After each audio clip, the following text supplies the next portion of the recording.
ಸತ್ಯವು ಎಂದಿಗೂ ಹೆಚ್ಚಿಸುವುದಿಲ್ಲ.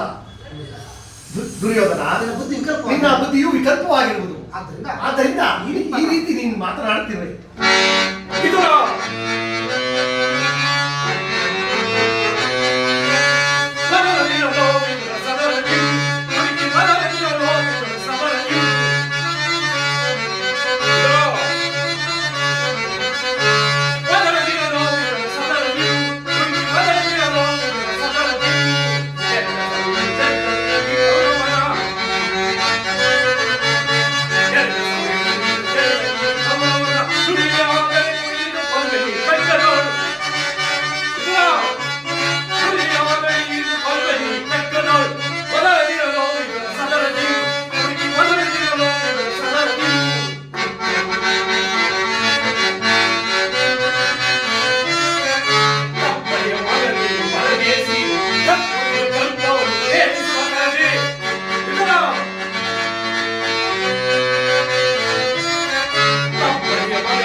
ಈ ಚಕ್ರವರ್ತಿಗೆ ಓರ್ವ ದಾಸಿಪುತ್ರನ ಮಾತುಗಳು ಅನಾವಶ್ಯಕ.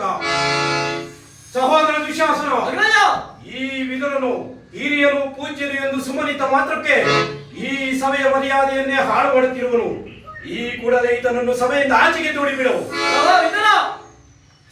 ಹೆಚ್ಚಿಗೆ ಮಾತನಾಡಿದರೆ ಸಭೆಯಿಂದ ಆಚೆ ನುಗ್ಗುವಂತಾಗುವುದು. ಶಿವಧನ, ನನ್ನ ಸಭೆಯಿಂದ ನನ್ನನ್ನು ಸಭೆಯಿಂದ ಹೊರದಲ್ಲಿಸುವಷ್ಟು ಸಾಮರ್ಥ್ಯ ಉಂಟಾಯಿತೆ. ಕೇಳು, ಹಿಂದೆ ಭೀಮನ ಮಾಡಿದ ಪ್ರತಿಜ್ಞೆಯಂತೆ ನಿನ್ನ ತೊಡೆಯನ್ನು ಪ್ರಮಾಣಿಸಿಕೊಳ್ಳುವಾಗ ಅದನ್ನು ರಕ್ಷಿಸಬೇಕೆಂದು ಇಟ್ಟಿದ್ದ ಈ ಬಿಲ್ಲನ್ನು ಈಗಲೇ ಮುರಿದು ಬಿಸಾಡಿದೆ. ಕರ್ಣ, ಈತನ ಕೊಟ್ಟು ಬೆದರಿಕೆಗೆ ನೀನು ಹೆದರಿಬಿಟ್ಟೆಯಾ? ಈ ವಿದುರನು ಎಂದು ತಾನೇ ಬಿಲ್ಲನ್ನು ಹಿಡಿದು ಯುದ್ಧ ಮಾಡಿರುವನು, ಅಥವಾ ಈತನ ಬಿಲ್ಲಿನಿಂದ ಆಗತಕ್ಕ ಅಲ್ಪ ಪ್ರಯೋಜನವಾದರೂ ಏನು? ನೀನು ಸುಮ್ಮನಿರು ವೀರಕೇಸರಿ.